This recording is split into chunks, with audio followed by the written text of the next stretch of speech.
Global skill development mission में आपका स्वागत है। हेलो फ्रेंड्स, ट्रिपल सी की इस सीरीज़ में आपका स्वागत है और मेरा नाम है वीरेंद्र सिंह। पिछले सेशन में हमने कंप्यूटर की परिभाषा की जानकारी ली थी, अर्थात डेफिनेशन के बारे में जाना था। इस सेशन में बात करेंगे हम कंपोनेंट्स ऑफ कंप्यूटर, यानी कि कंप्यूटर के मुख्य भाग के बारे में। कंप्यूटर के मुख्य भाग कौन कौन से हैं? सबसे पहले मैं बता दूं, इसमें CPU, memory unit, input device, output device, ये मुख्य 4 सेक्शन अवेलेबल रहते हैं जिसके बेस पे कंप्यूटर कार्य करता है। तो आइए इन सब के बारे में बारी बारी से ढंग से जानते हैं ताकि आसानी से हम इससे जुड़े हुए क्वेश्चन आंसर्स का जवाब भी दे पाएँ। तो आइए शुरू करते हैं। अगर हम बात करें, इसमें हमारे पास सबसे पहला पार्ट है CPU। CPU अर्थात सेंट्रल प्रोसेसिंग यूनिट, जो हमने शुरू के सेगमेंट में देखा था। जब भी इनपुट डिवाइसेस कोई कमांड या इंस्ट्रक्शन देना चाहती हैं तो सबसे पहले वो CPU के पास जाता है। CPU उस पर प्रोसेसिंग करता है और फिर आगे आउटपुट डिवाइसेस के पास भेजता है। इसीलिए इसे कंप्यूटर का दिमाग भी कहा जाता है। मुख्यतः CPU के 2 भाग हैं, कंट्रोल यूनिट और अर्थमेटिक लॉजिकल यूनिट, यानी कि CU कंट्रोल यूनिट और ALU अर्थमेटिक लॉजिकल यूनिट। अब ये ध्यान रखिएगा, शॉर्ट फॉर्म्स में या फुल फॉर्म्स में इसकी क्वेश्चन आंसर आते रहते हैं और आपको सभी फुल फॉर्म्स का ध्यान रखना है। CU कंट्रोल यूनिट को कहते हैं और ALU को अर्थमेटिक लॉजिकल यूनिट कहा जाता है। CPU का पूरा नाम सेंट्रल प्रोसेसिंग यूनिट है। इस तरह के काफ़ी सारे क्वेश्चंस आपको मिलेंगे।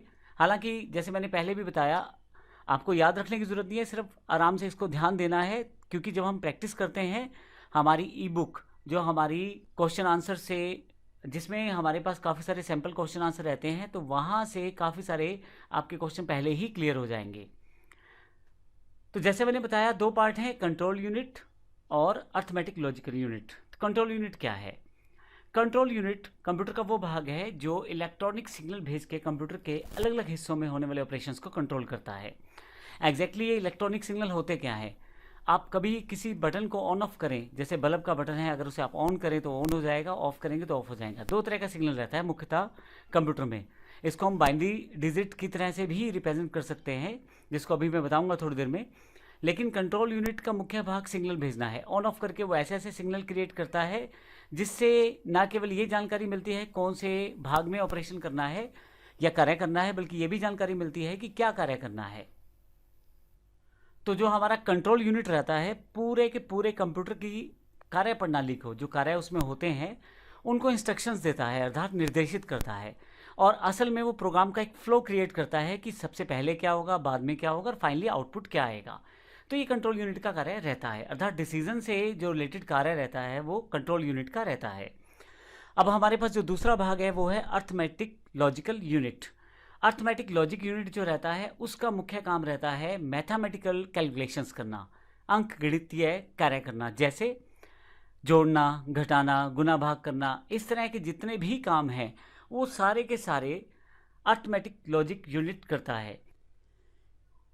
इसके अलावा लॉजिक से बने हुए कार्य, जिसमें आप कंपेयर करना चाहते हैं डेटा को, जैसे एग्जांपल कौन सा डेटा बड़ा है, कौन सा छोटा है, और डेटा को अगर मर्ज करना है, डुप्लीकेट चेक करने हैं, आपको इस तरह के जो काम करते हैं अर्थमेटिक लॉजिक यूनिट उनमें भी कार्य करता है। तो इस तरह से ये 2 मेन यूनिट रहती है, कंट्रोल यूनिट, अर्थमेटिक यूनिट। तो आइए इसको एक डायग्राम की सहायता से देख सकते हैं।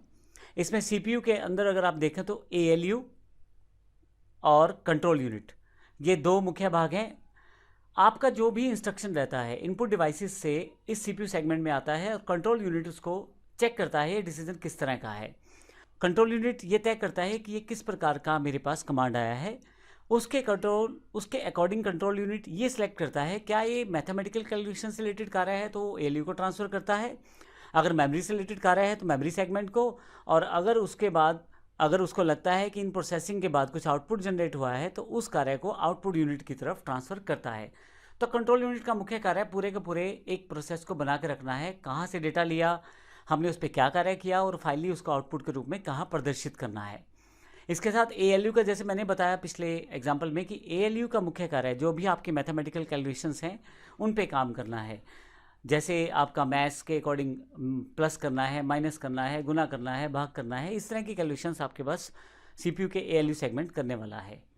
इसके अलावा यदि आप नीचे की तरफ देखें तो मेमोरी सेगमेंट है। तो अभी हमने जो पढ़ा वो CPU के बारे में पढ़ा, जिसमें हमने ALU और CU यूनिट के बारे में पढ़ा। अब बात करते हैं मेमोरी यूनिट की, जो इसे नेक्स्ट सेगमेंट है, हमारा नेक्स्ट कंपोनेंट है कंप्यूटर का।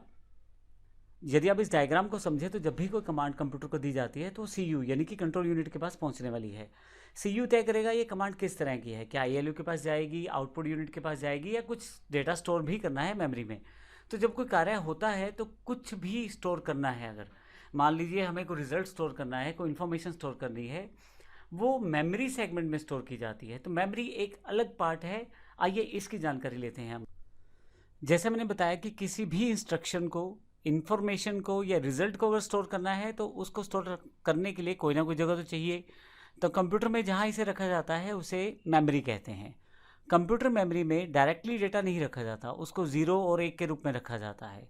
अर्थात जो भी इंफॉर्मेशन आप डालेंगे कंप्यूटर में, चाहे वो A है, B है, C है, कोई नंबर है, कोई टेक्स्ट है, कोई फोटो है, उन सब को पहले 0 और 1 में बांटा जाता है, अर्थात उसे बाइनरी में कन्वर्ट किया जाता है। ये कंप्यूटर की वो भाषा है जिसमें कंप्यूटर अपनी बात समझता है। तो किसी भी इन्फॉर्मेशन को जब आप समझाते हैं कंप्यूटर को, तो कंप्यूटर उसे अपने हिसाब से 0-1 में कन्वर्ट करता है और समझने की कोशिश करता है। तो इसे बाइनरी डिजिट्स कहा जाता है, 0-1 से मिली हुई संख्याओं को। मुख्यतः ये संख्या 8 डिजिट से शुरू हो जाती है। 8 बाइनरी डिजिट का कोई भी एक कम्बिनेशन हो सकता है, जिसमें जैसे मैंने एग्जाम्पल के लिए 100111101 लिया हुआ है। अगर 8 बिट्स इकट्ठे हो जाए तो उसे 1 बाइट भी कहते हैं। तो एक बाइट में 8 बिट्स रहते हैं। तो अभी हम मेमोरी की बात करते हैं। तो मुख्यतः आप जब कुछ स्टोर करना चाहते हैं तो कोई जगह चाहिए। कंप्यूटर में वो जो जगह रहती है कुछ इन्फॉर्मेशन, इंस्ट्रक्शन या रिजल्ट को स्टोर करने की, उसे मेमोरी कहते हैं। मेमोरी आपके पास 2 तरह की रहती है, प्राइमरी और सेकेंडरी। आपके पास प्राइमरी मेमोरी जो रहती है वो कंप्यूटर के अंदर जो जुड़ी रहती है, मुख्यतः रैम और रोम रहती है। रोम सेक्शन कंप्यूटर के अंदर पहले से ही जुड़ा रहता है, जबकि रैम सेक्शन को आप बढ़ा भी सकते हैं, कम भी कर सकते हैं। रोम में मुख्यतः वो इंस्ट्रक्शंस रहती हैं जो बाइट्स में सेव रहती हैं, जो मुख्य इंस्ट्रक्शंस कंप्यूटर को स्टार्ट करने के लिए आवश्यक रहती हैं, वो सारी इंस्ट्रक्शन रोम में रहती हैं। लेकिन एक बार कंप्यूटर ऑन हो जाता है तो उसके बाद जो आपको कार्य करने के लिए आपको मेमोरी चाहिए होती है वो मुख्यतः रैम ही होती है। तो इस तरह से कंप्यूटर की प्राइमरी मेमोरी 2 तरह की है, रोम और रैम। कंप्यूटर को स्टार्ट करने से लेकर जब तक वह प्रॉपर्ली स्टार्ट नहीं हो जाता, उसके मुख्य जो कार्य रहते हैं वह कंप्यूटर की रोम में रहते हैं। एक बार जब कंप्यूटर स्टार्ट हो जाता है तो फिर उसके पश्चात किए हुए सभी कार्य रैम के अंदर ट्रांसफ़र हो जाते हैं। आपकी कैलकुलेशंस हैं, आपका कोई काम है, मान लीजिए आपको ड्राइंग कर रहे हैं तो उसको एक रफ फॉर्मेट में रैम में रखा जाता है। पर मान लीजिए एक बार आपने अपना काम फाइनलाइज कर लिया, अब इसको रखने के लिए आप सेकेंडरी मेमोरी का यूज़ करते हैं ताकि आप बाद में इसको देख पाएँ। रैम की एक खासियत रहती है कि अगर लाइट चली जाए या कंप्यूटर बंद हो जाए किसी कारण से, या कोई पावर फेलियर हो जाए, तो उस केस में रैम किसी भी तरह से सेव नहीं कर पाएगी आपके डेटा को, आपकी इन्फॉर्मेशन को। तो इसको सेव करने के लिए सेकेंडरी मेमोरी का प्रयोग किया जाता है। सेकेंडरी मेमोरी जैसे floppy disk, hard disk, CD, DVD, pen drive, memory cards, ये सब सेकेंडरी मेमोरी के उदाहरण हैं। इनकी खास बात यह है कि आप इन्हें अलग कर सकते हैं कंप्यूटर से और दोबारा प्रयोग भी कर सकते हैं यहीं से उसी डेटा को।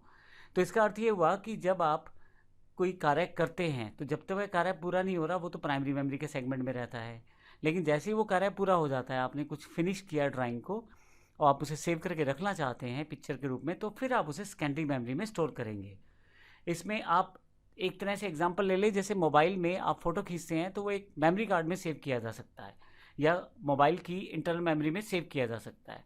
तो फ़ोटो खींचने तक का सारा काम जो है वो एक रैम के रूप में हो रहा है, लेकिन जैसे ही आप फ़ोटो खींच देते हैं, फाइल बन जाता है, तो फिर फ़ोन में एक जगह पे उसे स्टोर कर दिया जाता है बाद में प्रयोग करने के लिए। इसी तरह से कंप्यूटर में सेकेंडरी मेमोरी में वो सारा डेटा स्टोर हो जाता है जो आपको चाहिए होता है।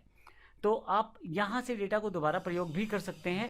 एक और बात, यहाँ फ्लॉपी डिस्क अब आउटडेटेड है, नहीं प्रयोग होती। हार्ड डिस्क इंपॉर्टेंट है, कंप्यूटर के अंदर पहले से जुड़ी रहती हैं और कंप्यूटर के इंटरनल कंपोनेंट्स के रूप में भी आती हैं। हार्ड डिस्क एक्सटर्नल भी अवेलेबल हैं आजकल। इसके अलावा आप CD, DVD और पेन ड्राइव का प्रयोग कर सकते हैं डेटा को राइट करने के लिए। इनमें सबसे इंपॉर्टेंट बात यह है कि पेन ड्राइव, हार्ड डिस्क और फ्लॉपी इत्यादि से आप डेटा रीड राइट कर सकते हैं और दोबारा इन्हें प्रयोग करने के लिए अपने पास संभाल के रख सकते हैं। तो ये कंप्यूटर मेमोरी का एक सेगमेंट है। हालांकि मैं आपको जानकारी दे दूं, इसी सेशन में आने वाले सेक्शंस में हम इसको विस्तृत रूप से भी पढ़ने वाले हैं। अभी एक कंप्यूटर की परिभाषा के साथ जुड़ी हुई बेसिक टर्म्स की मैं आपको जानकारी दे रहा हूँ, और CCC में इन सब क्वेश्चंस को पूछा जाता है कि आपका प्राइमरी मेमोरी कितने प्रकार की है या सेकेंडरी मेमोरी कितने प्रकार की है, हार्ड डिस्क कौन सी मेमोरी का पार्ट है, या रैम किस मेमोरी का पार्ट है, प्राइमरी का या सेकेंडरी का। तो इस तरह के क्वेश्चन आपसे पूछे जाते हैं, इसलिए जानकारी आपको यहाँ पे दी गई है। इसके अतिरिक्त अब मैं नेक्स्ट पार्ट पे आता हूँ। थर्ड जो कंपोनेंट है इनपुट डिवाइसेस है, जिससे कंप्यूटर को इंस्ट्रक्शन दी जा सकती है। कंप्यूटर को इंस्ट्रक्शन देने के लिए आप कीबोर्ड, माउस, जॉयस्टिक और इन सब डिवाइसेस का प्रयोग करते हैं। आप जब कीबोर्ड पे कुछ टाइप करेंगे तो कंप्यूटर के पास पहुंच जाएगा और वो उसको एक इंस्ट्रक्शन मानेगा। इस तरह से आप माइक से बोल के भी अपनी इंस्ट्रक्शन पास कर सकते हैं और माउस से क्लिक करके अपनी इंस्ट्रक्शन पास कर सकते हैं। ये सभी इंस्ट्रक्शन सीपीयू के पास जाएंगी, फिर एएलयू और कंट्रोल यूनिट इस पे कार्य करेंगे। कोई डेटा अगर सेव करना होगा तो उसे मेमोरी में सेव किया जाएगा। फाइनली जो आउटपुट आएगा उसे आउटपुट डिवाइसेस पे शो किया जाएगा। तो इसका अर्थ ये हुआ मैं आप अगले सेगमेंट में आपको आउटपुट डिवाइसेस की जानकारी दे दूं।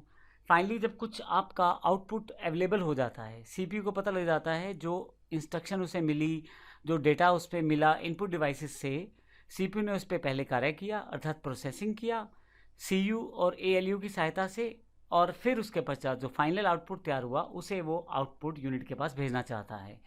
तो आउटपुट यूनिट वो है जिसमें यूज़र देख सकता है कि परिणाम क्या आया है। जैसे एलसीडी जहाँ पे विजुअल फॉर्मेट यानी कि वीडियो के फॉर्मेट में दिखाया जाएगा। अगर कुछ प्रिंट आउट लेना चाहते हैं तो प्रिंटर, और अगर आप स्पीकर से कुछ आउटपुट चाहते हैं तो स्पीकर से। तो इस तरह से आप इन डिवाइसेस का प्रयोग करके कंप्यूटर का प्रयोग कर सकते हैं। अगर मैं इन चारों सेक्शन की बात करूं तो सेंट्रल प्रोसेसिंग यूनिट है, मेमोरी यूनिट है, इनपुट डिवाइस है, आउटपुट डिवाइस है। तो इन सब पार्ट से मिलके आपका कंप्यूटर कार्य करता है। ये चारों एक यूनिट के रूप में जब कार्य करते हैं तो आपका कार्य बहुत आसान हो जाता है। अगले सेक्शन में हम कंप्यूटर के इतिहास की जानकारी लेंगे। धन्यवाद।